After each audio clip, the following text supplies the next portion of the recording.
রবিন, এই তুই এখানে? রবিন, আচ্ছা কি ঘটনা কি বলতো? আমি তো কিছু বুঝতে পারতেছি না। রিনা কি এসব উল্টো পাল্টা বলতেছে এটা নাকি ওরা আমার রুম। আমি তো বুঝতে পারতেছি না কি কাহিনী। আচ্ছা তুমি টেনশনে নিও না, আমি তোমাকে সব খুলে বলতেছি, কিন্তু তার আগে আমি কানে ধরে মাপ চেয়ে নিতেছি, কারণ তোমার অনুমতি ছাড়া আমি একটা ঘটনা ঘটাই ফেলবো। কি ঘটেছিস? মানে ওই যে তুমি ওই দিন রাতে চলে গেলা না, হুম। চলে যাওয়ার পরে আমি রিনার কাছে দেখা করতে চাই, ওকে সব কিছু খুলে বলছি। গাধাটা নিজের ভালোবাসার কথা বলতে পারলো না, এভাবে চোরের মতন পালিয়ে গেল। আরে বাবা এত কান্না করিস না তো, থাম। কাঁদবো না তো কি করব? আমি সোহেলকে ছাড়া আর কাউকে বিয়ে করব না। আমার মাথায় না একটা প্ল্যান আসছে। কি প্ল্যান? প্ল্যানটা হচ্ছে আমরা রিনাকে বাসা থেকে সরিয়ে ফেলবো, আর যাওয়ার আগে রিনা কি করবে, একটা চিঠি লিখে যাবে, চিঠিতে লেখা থাকবে যে আমি সোহেল বাসাতে পালাই গেছি। এখানে আবার সোহেল ভাইকে কই পাবো? মানে সোহেল ভাইকে কেন পাইতে হবে আমি তো বুঝলাম না। সোহেল ভাই যে পালায় গেছে এটা তো শুধু আমরা জানি, আর কেউ তো জানে না, তাই না? আর একটা কাজ করবো, সেটা হচ্ছে যে মানুষকে বলবো যে ওরা একসাথেই পালায় গেছে।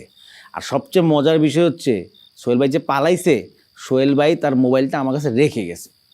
তো কেউ জিন্দিগি তো জানবে না যে সোহেল ভাই পালাইছে।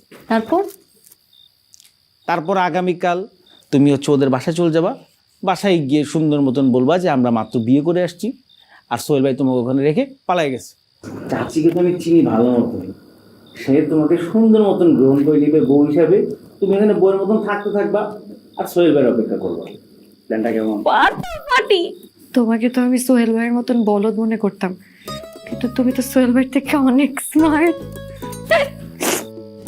এত খুশি হয়েও না, এখানে একটা সমস্যা আছে।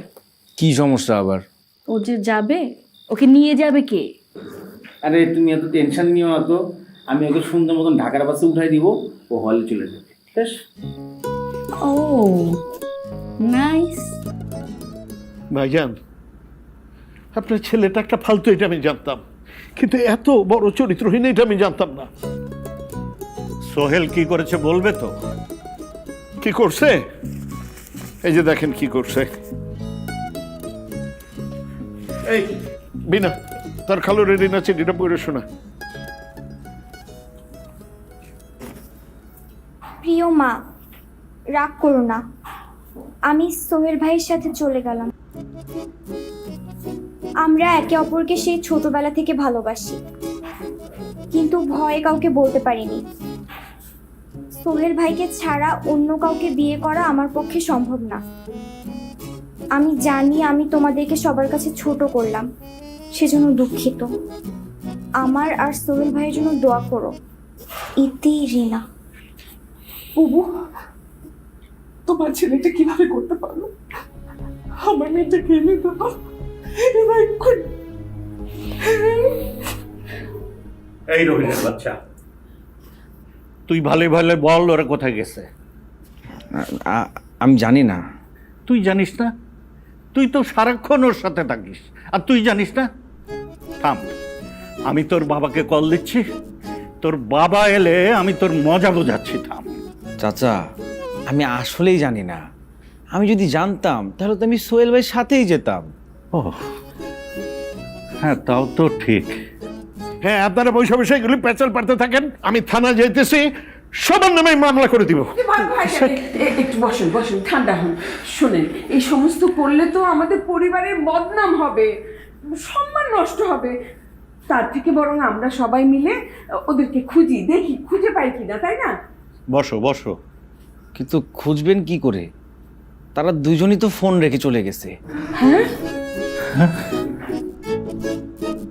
তারপর সব কিছু প্ল্যান মতনই হলো, কোনো সমস্যা হয় নাই। কিন্তু তারপর ছোট্ট একটা সমস্যা বাকি। রিনার বাবা মা তোমার ফ্যামিলির সাথে একদম সব সম্পর্ক ছিন্ন করে ফেলছে।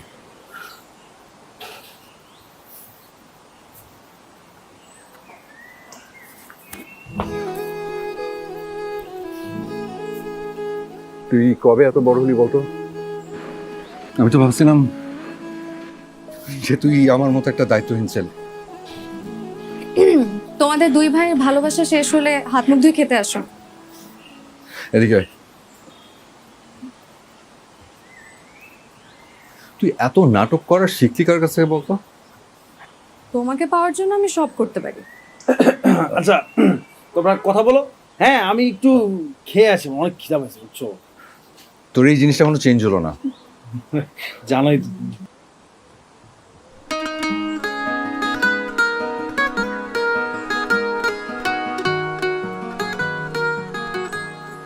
ওই রাতে আমি যদি না পালাতাম তাহলে ওই দিন তোর বিয়ে হয়ে যেত, তাই না? না হতো, আমি অন্য কাউকে বিয়ে করতাম না। ওই দিনের জন্য আমি আগে থেকে একটা প্ল্যান রেডি করে রেখেছি, সেটা ছিল প্ল্যান এ। যদিও প্ল্যানটা একটু সিনেম্যাটিক ছিল। কি প্ল্যান? বললে তুমি রাগ করবা। তোকে একটা কথা বলি, এই যে এতগুলো দিন ধরে তুই আমার জন্য যুদ্ধ করলি, আমি আজ তোকে কথা দিলাম এরপর থেকে আমি জীবনে আর কোনোদিন কোনো কিচ্ছু নিয়ে তোর সাথে রাগ করবো না। প্রমিস। এবার বল। রাগ করবা না বলছো, কিন্তু তবে হাসতেও পারবা। আচ্ছা ঠিক আছে, হাসবো না। বল। ওই দিন প্ল্যান করে রেখেছিলাম যে বিয়ের আসরে সবার সামনে মাথা ঘুরিয়ে পড়ে যাব। তারপর স্বপ্ন আপা এসে আমাকে পরীক্ষা করে সবার সামনে বলবে যে আমি প্রেগন্যান্ট। আর যেহেতু স্বপ্ন আপা মেডিকেলের স্টুডেন্ট, সবাই এমনিতেই স্বপ্ন আপার কথা বিশ্বাস করতো। আর তখন আমাকে এসে যদি কেউ জিজ্ঞেস করতো যে কে সেই পুরুষ, তখন আমি তোমার নাম বলে দিতাম, এমনিতেই বিয়ে ভেঙে যেত। আর তখন তো এমনিতেও তোমার সাথে জোর করে আমাকে বিয়ে দিয়ে দিত, সো কোনো টেনশন নেই। কি ব্যাপার, তুমি টাস্কি খেলো নাকি? মাই গড, কিন্তু ডেঞ্জারাস মেয়ে। তুই যার ঘরে যাবি তার কিন্তু খবর আছে। যার ঘরে যাব মানে? আমি অলরেডি এই ঘরে চলে আসছি, আমি আর কোথাও যাচ্ছি না, কারণ আমার তোমাকেই লাগে। তুই আসলে কতটা ভালোবাসিস আমাকে বলতো? তোমার কল্পনারও বাইরে।